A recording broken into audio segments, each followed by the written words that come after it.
Howdy and welcome back to the workshop. In today's episode, we're gonna be working on this 110-year-old 6-inch swivel jaw bench vise. If you hadn't caught the last episode, we got it cleaned up. I worked on the jaws a little bit, and then I ran into a couple issues building a titanium handle for it. Yeah, I'm at a loss. Today, we're gonna get started by trying to fix that. I think I have a plan on how to do it. Wow.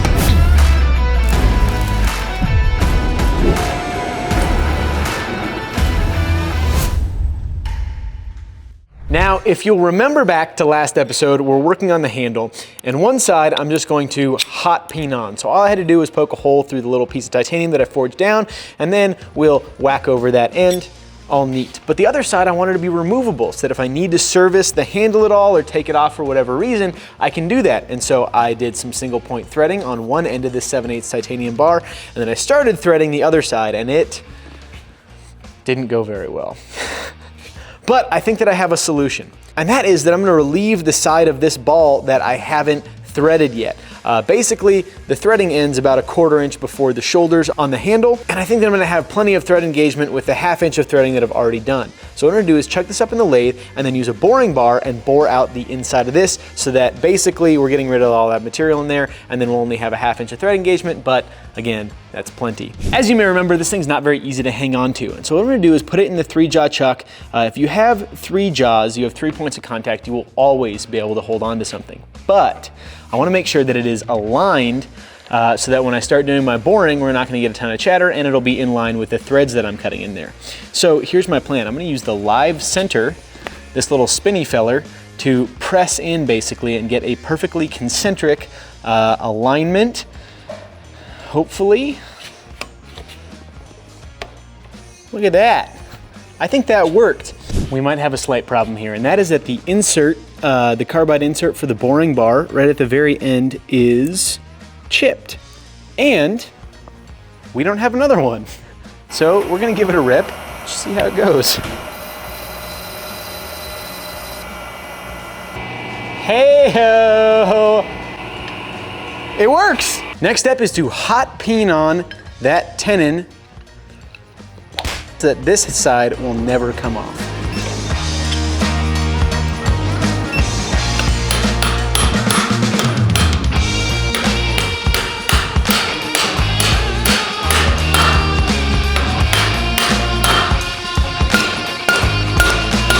Well, this might be a job for the torch.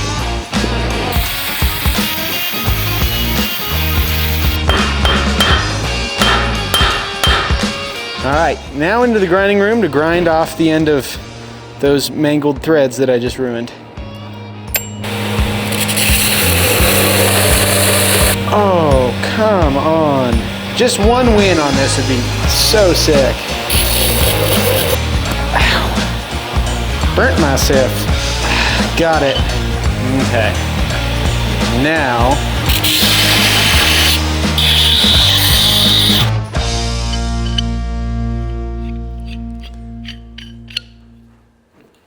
bam.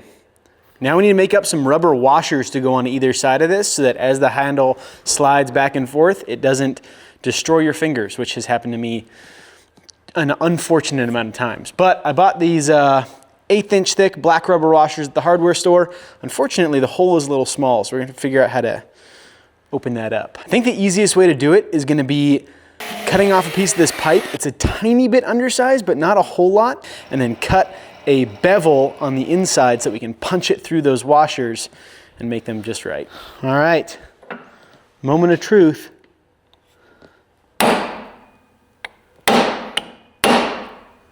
Hey, that works perfectly. Hee-haw, that totally works. All right, now let's see if they fit on here. Oh.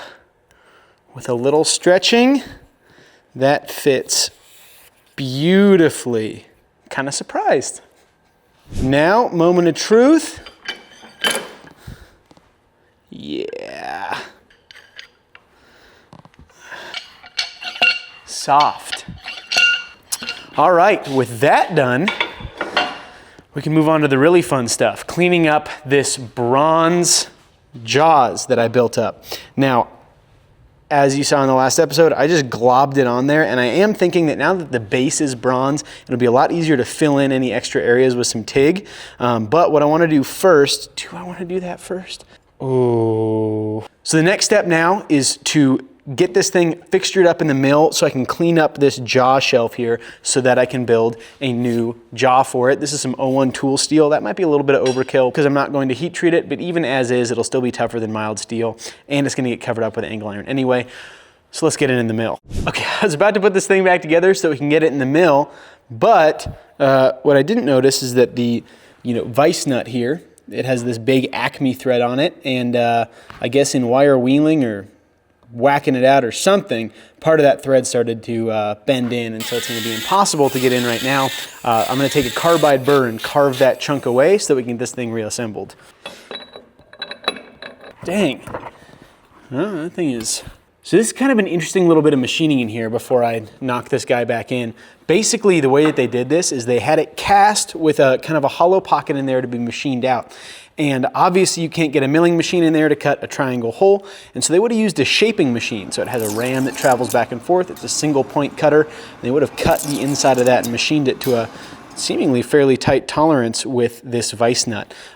It's kind of the only way to do something like that because it can't pass all the way through. It needs to have a stop, and they gave themselves a little bit of room with the casting so that machine, the shaper, can stop at a certain point and then retract, and then they can do everything they need to do. This is a very fun era of tool where milling machines were common at this point, but there's still a lot of applications where the only way that they could machine it out was with a shaper.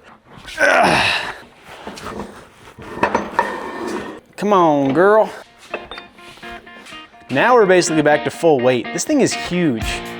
Good Lord. Okay.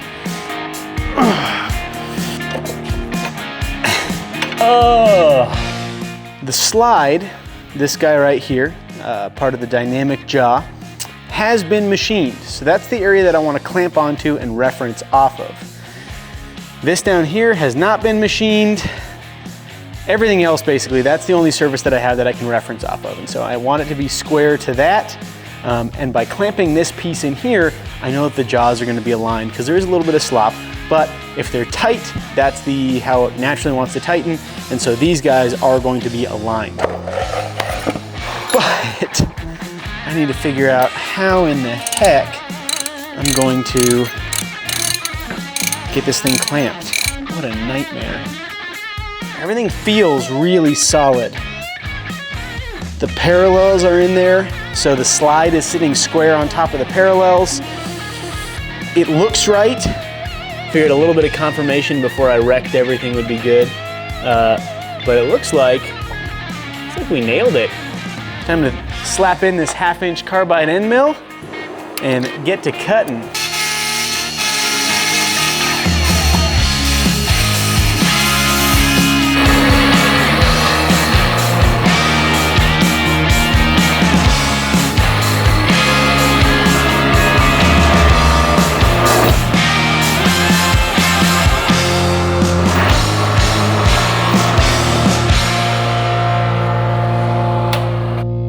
That brazing really did take pretty well. I mean, it's very bonded to the jaw, to the cast iron. That's awesome. I should have built it up a little bit more down here, but I didn't. So I'm gonna pop this guy apart, take out the spindle, take the dynamic jaw into the grinding room, and start gently cleaning off this brazing here. And I'll come out and measure against this and all that. Okay, cleaning our jaw material.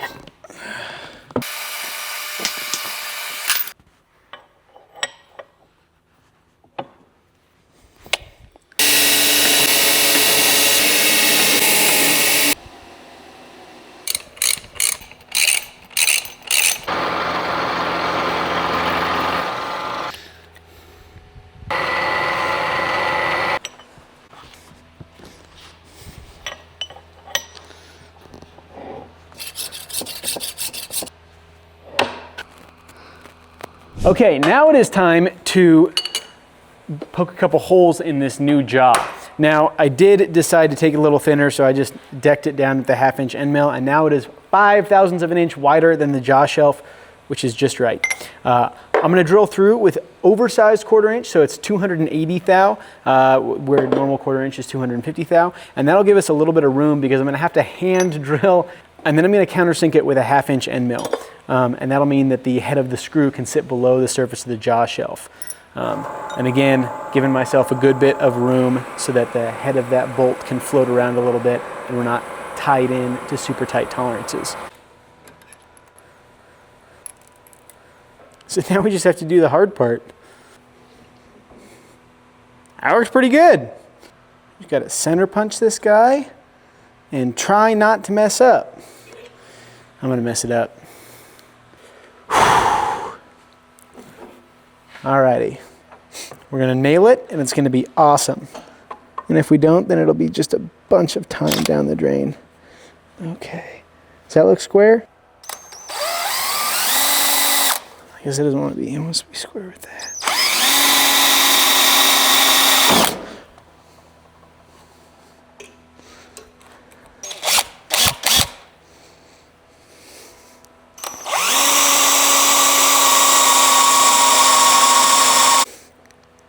Now we'll try this guy.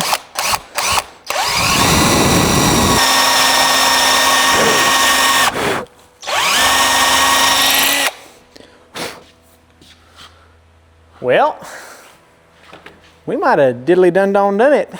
I've been doing a little bit of scientific research recently, and it turns out that tapping cast iron with much smaller holes is a lot easier than tapping titanium with something that is 80 times the size.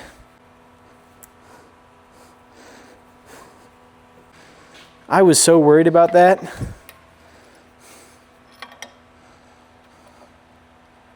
Let's see if it's gonna work. Nice.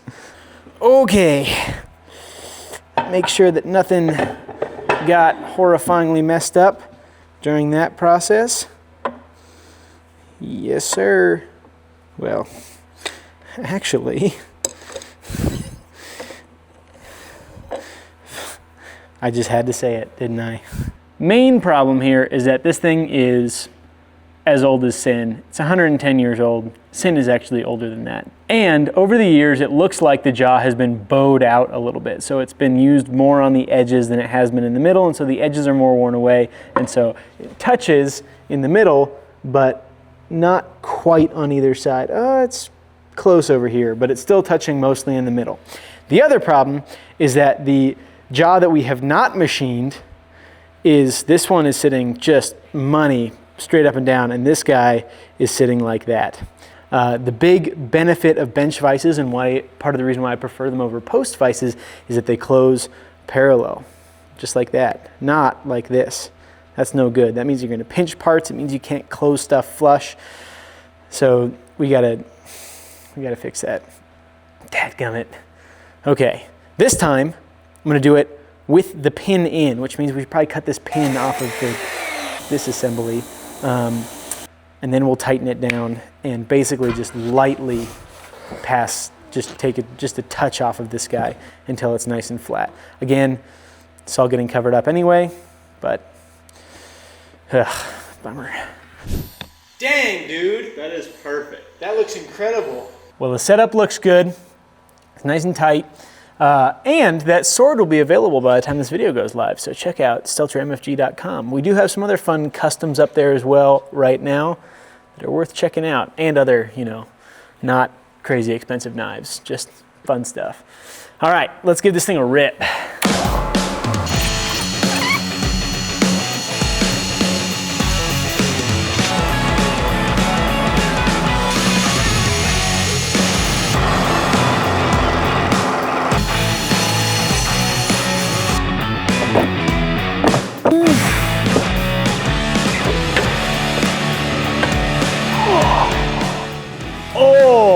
That is nice. All right, back into the grinding room. I'm gonna take a big old angle grinder to it, kind of flow everything together. How cool that is.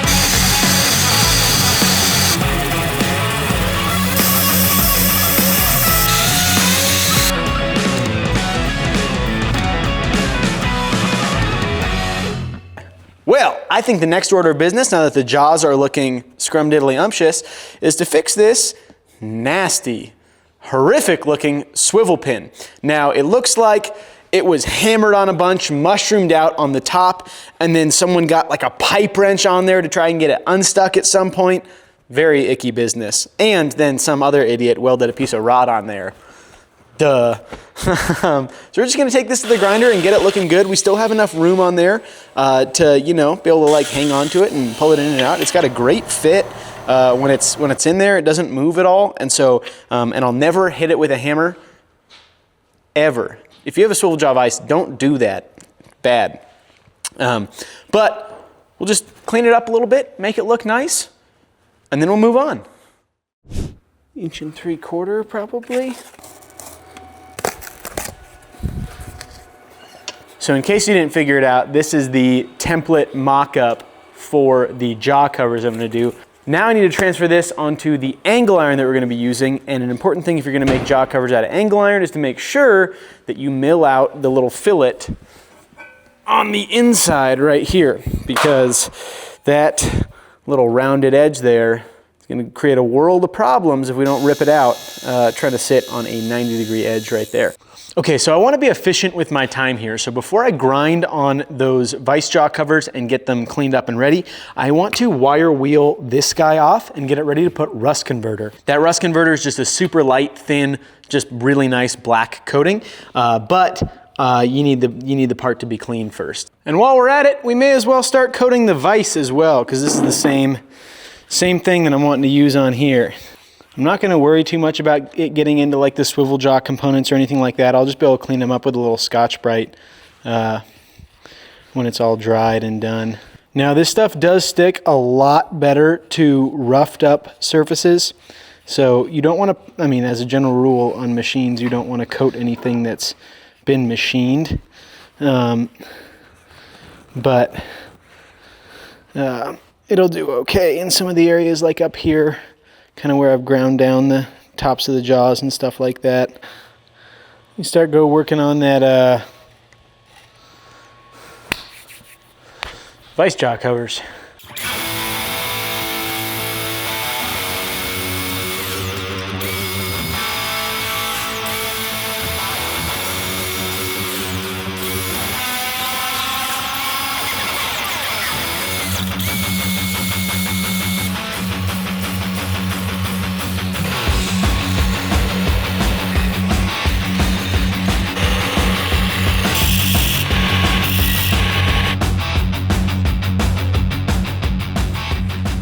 The next step while waiting for that third coat to dry is to turn up the collar that holds the spindle into the dynamic jaw. So it fits around the threaded portion, and then we'll put a set screw in there so that spindle basically contains the dynamic jaw and allows it to move back and forward nice and easily.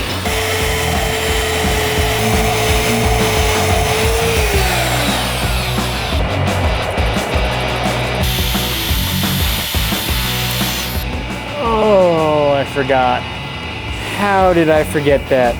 These big drill bits with the 1/2 inch shank don't fit in this chuck. I'm gonna take it out of the lathe. I'm gonna put it in the mill. I'm gonna bore our hole, at least our starter hole, and then we'll take it and get it up to the proper size back in the lathe.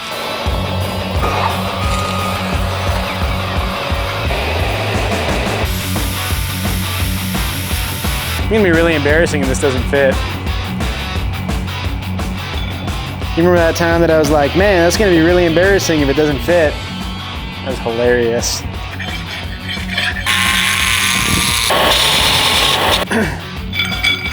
Would you look at that? Perfect right off the bat, no extra work necessary.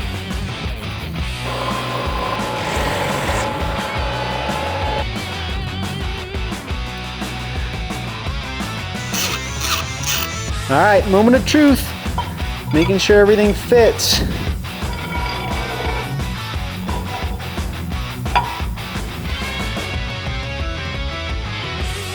Sweet. We're getting really close. We can get this thing put together. I need to kind of clean up some of the areas that rust converter dripped down, Scotch-Brite it up a little bit. Then we'll be able to drive in that pin for the retaining nut.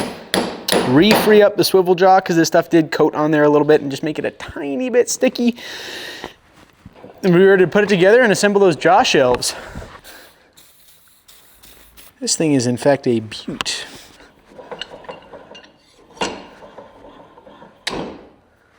Bam!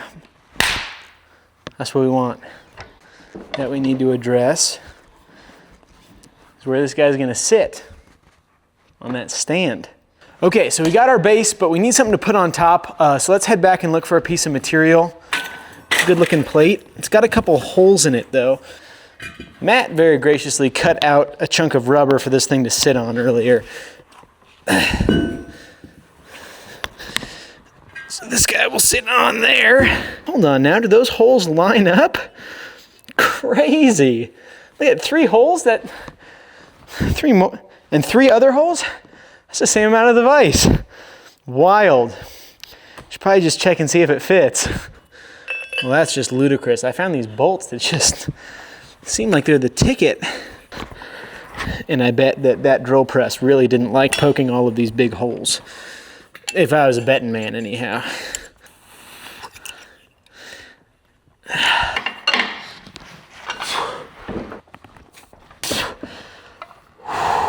Golly, that looks good. Oh, hot diggity dog. We got a couple things we still need to do. Because the base of this is not completely flat, it is the as cast surface, so it has some ripples and waves to it.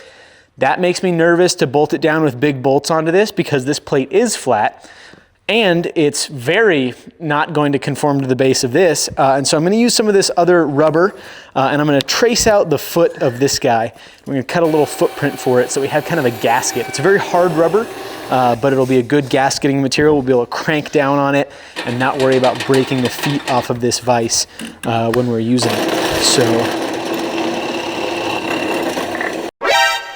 I have sustained my, as of yet, worst ever shop injury. Those holes didn't quite line up in the rubber. So I was wallowing it out with that big drill bit and my finger slipped and I went boom.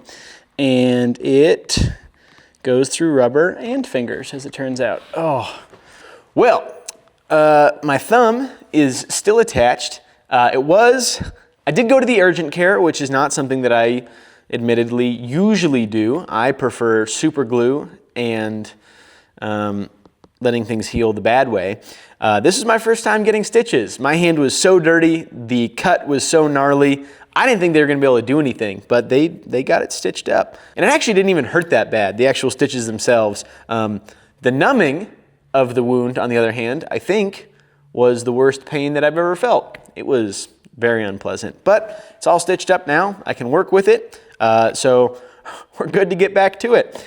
We left off with wallowing out, very hazardously wallowing out the holes on this rubber to make it so that everything lines up and we can get this bolted down. And I'm happy to report that after all of that, it now lines up. So let's get this thing bolted onto the stand and we'll talk about the next step. Now we do need to do one more thing before we can try bolting this vise down, and that is relieving. We're just gonna take a big angle grinder and buzz off the front of that right there so that that chin area has a little bit of room to sink down into it.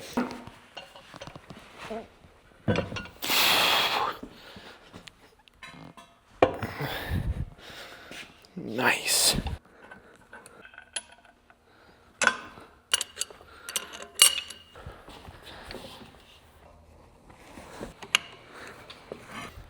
Got it bolted down. It looks fantastic.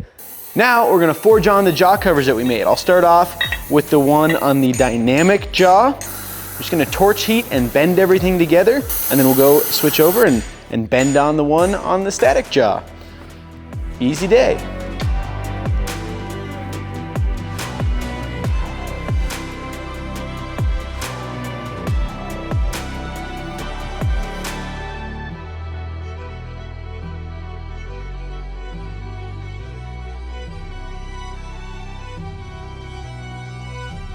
This thing turned out just absolutely sick. It is still a little warm from forging on those jaw covers, and there are a couple things that I might do to it down the road. I don't know if I might, weld and blend and make the jaws look a little nicer. I might, fill the base with sand or something like that. Right now, I can scooch it around and it's still pretty solid, but maybe I want it to be even more solid, and I could fill the base with sand. Another thing that I might do, I don't know if I will or not, is add like a tool tray, like a rising tool tray or an adjustable height tool tray, so that I can have tools at like the same level as the jaws, but then be able to like lower it down or swivel it out of the way. I don't know, there's lots of different directions that I could go with it, but I want to get some time actually using it before I make any of those decisions. Overall, super stoked. This thing's 110 years old. And it's been brought back to life. It'll get used every single day in this workshop. The titanium handle turned out sick. The swivel pin looks great. These jaw covers, I know not everyone's gonna be a huge fan of them, but the thing is, when you use a vise every day, having jaws that you can kind of beat up on is really nice. And this is just a very simple, easy way to do that I think overall looks pretty dang good.